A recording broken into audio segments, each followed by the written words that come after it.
Okay, so welcome to Jumbo IS and welcome to our lecture series called Daily News in Shorts. In this lecture series, we cover that day's newspaper in a short span of time within 20 minutes.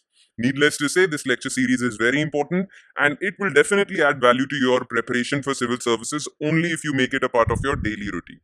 Now, today we are going to discuss the newspaper of July 16, 2024. So, let's take a look at the important topics of today. Okay, so these are the important topics which featured in our today's newspaper. Now, first and foremost was the PM-SHRI scheme. Recently, there was this controversial thing going around with respect to PM-SHRI scheme. It is related to school education. And some states in India which are ruled by opposition parties have actually rejected PM-SHRI scheme, which is a central scheme. And because of that, their funding has been blocked with respect to education sector. So that was the whole political scenario. But we'll talk about what PM-SHRI scheme is. Then, recently, a UK-based organization, Reuters, came out with digital news report, which talks about the scenario of digital news all over the world. So we'll talk about this report. Then, recently, Supreme Court gave a judgment with respect to a case regarding a man in Assam who was accused of not being the citizen of India. Well, Supreme Court actually restored his citizenship. So because of that, Foreigners Act came in news. So we'll talk about this Foreigners Act. Then, you guys all know about the recent controversy regarding IS officer, probationary IS officer Pooja Khetkar. So, because of that, all India services rules have come into the picture. So, we'll talk about them too. All right. So, without further ado, let's start with PM-SHRI scheme. Okay. So, the Education Ministry, let's talk about what is in the news. So, the Education Ministry has stopped funds under Samagra Shiksha Abhiyan. Okay, we'll talk about this also. What is Samagra Shiksha Abhiyan? The flagship school education program to Delhi, Punjab, and West Bengal. So, funding under Samagra Shiksha Abhiyan has been not given or blocked to these three states because of their reluctance to participate in the Pradhan Mantri Schools for Rising India PM-SHRI scheme. So, three states actually showed their reluctance to participate in central scheme called PM-SHRI scheme, and because of that, their funding in another scheme called Samagra Shiksha Abhiyan has been blocked.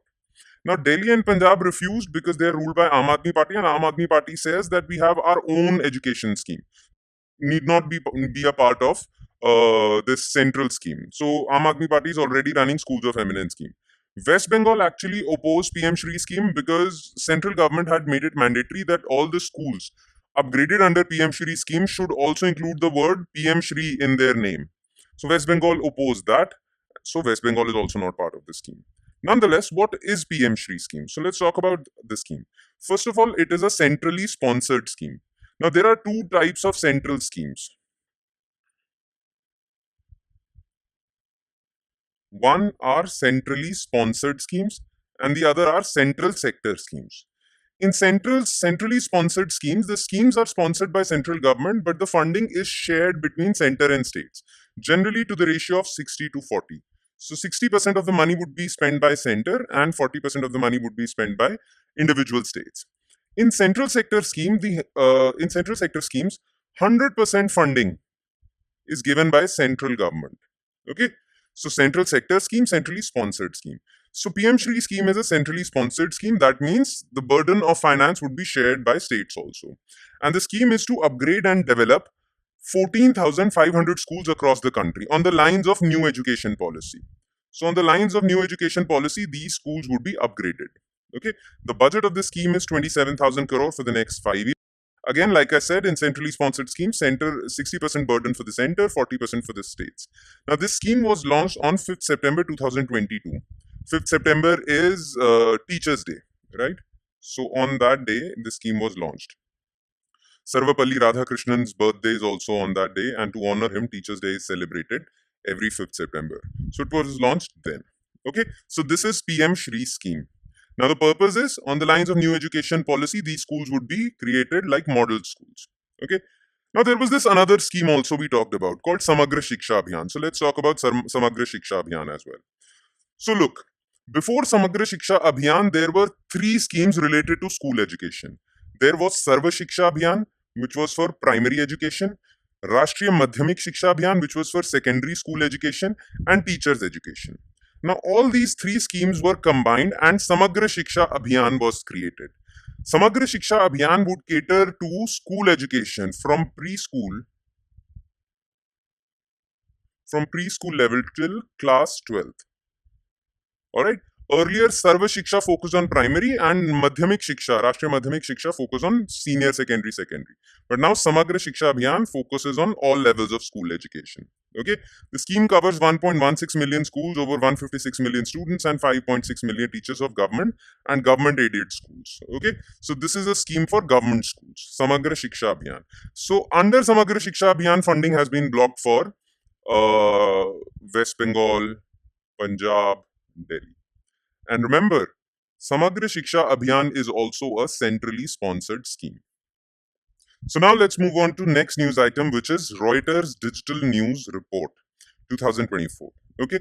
Now recently 13th edition of Reuters Digital News Report came out, and basically this report is basically uh, it paints a picture regarding digital news. So news comes to us in various forms of media. Okay, there is print news, which is newspaper and magazines. There is television news, and now there is this third form of media, which is actually more popular than the other two. It is digital news, YouTube, social media, right? So Reuters Digital News Report actually talks about the scenario of digital news globally. So it is basically a survey-based report. The survey is conducted by a UK-based organization called YouGov, and the survey is done across 6 continents in 47 news markets. Okay, so it has came out with its report. This is the 13th edition of the report, and it has talked a bit about India also. But let's see first what has it talked about as far as the global scenario is concerned. Then we'll jump to India. So globally, they say that people have actually reduced their usage of Facebook for news. They have moved to alternative media, like they have moved to YouTube a lot. They have moved to messenger groups like WhatsApp, okay, and other alternative mediums. So Facebook's dominance over digital news has reduced, okay, across all countries. Video is becoming a more important source of online news, especially with younger groups. That includes reels and long form videos as well. There are concerns among people that with the coming of AI, people are scared as to, or they are not able to decide what is real and what is not real, okay, because of AI, because of deep fakes. So concerns are of about what is real and what is fake on the internet has risen by 3 percentage points. But as far as trust in news is concerned, it has remained the same, okay, though it declined during lockdown, but after lockdown it has remained the same. So it is around 40%. So 40% people have full faith in the form of news they are consuming. Now, this report has also talked about India. So it says that over 50% of Indians rely on social media now. More than 50%. That means majority people are not in favor of TV or print. They get their news from social media outlets. Maximum trust is on YouTube, or maximum usage is that of YouTube, then WhatsApp, while Facebook and X, Twitter, they have become less popular. Okay. Trust on digital media as far as India is concerned has increased a lot. Okay. All right, that's about it. Let's move on to next news item, which is Foreigners Act 1946. Now, Foreigners Act 1946 was created to resolve the issue of citizenship, though there is Citizenship Act, okay? But Foreigners Act is for foreigners. If there are illegal foreigners or illegal immigrants in, then they are prosecuted under Foreigners Act. So if there is someone residing in India who's not a citizen of India, plus he's illegal immigrant, then he or she shall be prosecuted under Foreigners Act. Now there was this case against a resident of Assam called Rahim Ali. Okay, actually the Assam government prosecuted him for not being a citizen of India because he was not able to show his papers. Okay, 12 years before he was declared a foreigner by a foreigners tribunal. The Supreme Court declared Assam resident Rahim Ali an Indian citizen. So the government of the day actually called on Rahim Ali. They asked him for his papers. He couldn't show his papers. They declared him a foreigner. And his case went to Foreigners Tribunal, a special court that decides cases related to Foreigners Act. Foreigners Tribunal also ruled that Rahim Ali is not an Indian citizen. He appealed against that decision in the Honorable Supreme Court, and Supreme Court has restored his citizenship. Okay. Now, Supreme Court called it a grave miscarriage of justice. Because, look, under Foreigners Act, there is this thing called Section 9. If you are declared a foreigner, then the onus of proof to prove that you're Indian citizen or you're not illegal immigrant is on you. So if state declares you a foreigner, then you have to prove. It's not the state's job to prove. You have to prove that you have the right papers. Either you're a legal immigrant or you're Indian citizen. You have to prove. The onus of proof is on you. So, on the basis of Section 9, Foreigners Tribunal actually prosecuted Rahim Ali and called him a non-citizen. The Supreme Court has said that yes, Section 9 puts the onus of proof or burden of proof on the accused, but that doesn't mean that state can randomly accuse him. State should also show the reasons why state accused him. Only then the burden falls on the accused. But that accusation cannot be random. Now, Supreme Court found that the accusation against Rahim Ali was random, and hence the burden of proof doesn't lie on Rahim Ali, and hence he's India's citizen. Plus, Supreme Court also said that Foreigners Act is for foreigners. Citizenship Act is for citizens. How can Rahim Ali, who is an Indian citizen, be prosecuted as foreigner? Okay, that is the issue. Now, what is Foreigners Tribunal? What are Foreigners Tribunal? So basically, Foreigners Tribunal, they were established under the Foreigners Act in 1946. Okay, these tribunals actually deal with the cases of illegal foreigners. Okay. Now, Foreigners Act was made in 1946, and under this act, Foreigners Tribunal were established as per 1964 Executive Order. Remember, Indian government can establish tribunals for different things, and this power comes to the Indian government as per Article 323A and 323B. Okay, Indian government can establish tribunals, but these foreigners tribunals were not established under these articles of the Constitution. They were established under the executive order. Section 2A of this act also defines what a foreigner means. Thus, this act is clear that this act is there for dealing with foreigners, not Indian citizens. Anyway, these are the only two facts that you need to know about the Foreigners Act and Foreigners Tribunal. All right. Now let's move on to our last news item, which is All India Services Conduct Rules. Now, the Centre has constituted a single-member committee under DOPT, Department of Personnel and Training, to examine all the documents furnished by probationary IS officer Pooja Khedkar. She is very controversial these days, to secure her candidature. Now, there are a few allegations against this IS officer. Remember, this IS officer is just on probation right now.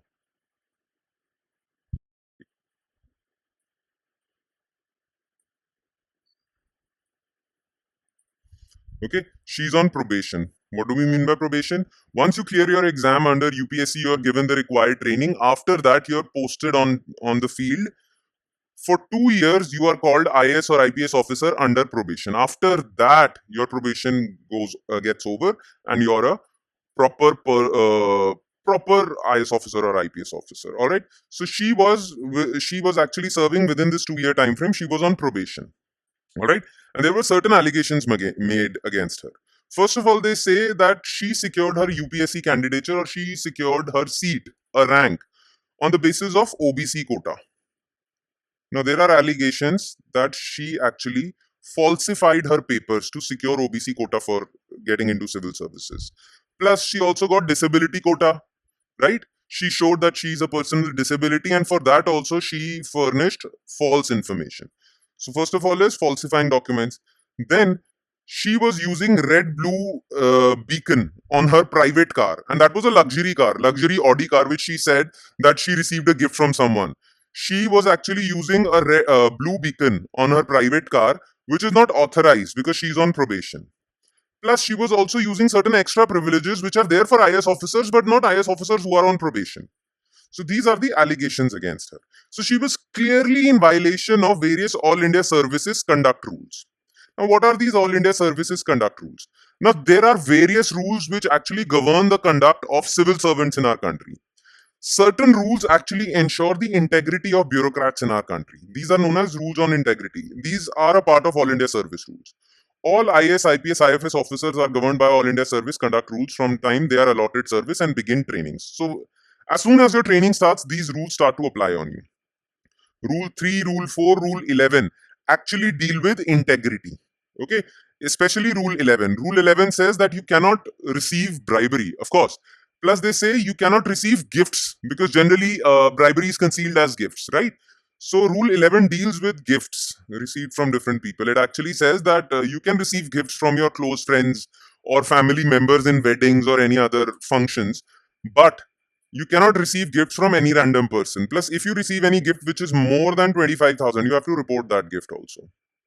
And she was driving an Audi car. which she says was a gift, but she did not report it. And I'm sure you guys know this, that Audi car is more expensive, or I mean, it doesn't come in 25,000 rupees. All right, so it's expensive than 25,000. Anyway, there are additional set of rules for probationary officers as well. She was also in violation of that. So it is a very big scandal. All right, that's about it. Just you just need to know about that there are all India service rules which actually deal with the civil servants, and if a particular servant is found in violation of these rules, then an order or a punishment might be given to that civil servant. He or she can challenge that punishment. There are tribunals also. One is CAT, Central Administrative Tribunal. So if a civil servant is given punishment for violation of rules, and that civil servant feels that that punishment or that order was unfair, he can challenge that order in Central Administrative Tribunal. Okay. Administrative Tribunal is formed under Article 323A. I've told you, central government can form tribunals. So yeah, that's about it. That's all you need to know about today's newspaper. And with that, I conclude today's session. Thank you so much for watching, everyone. And make this lecture series a part of your daily routine. Be consistent with it. Thank you. And I'll see you next time with the newspaper of July 17th. Be sure to check the notes of this lecture on our Telegram channel, though. Thank you, everyone.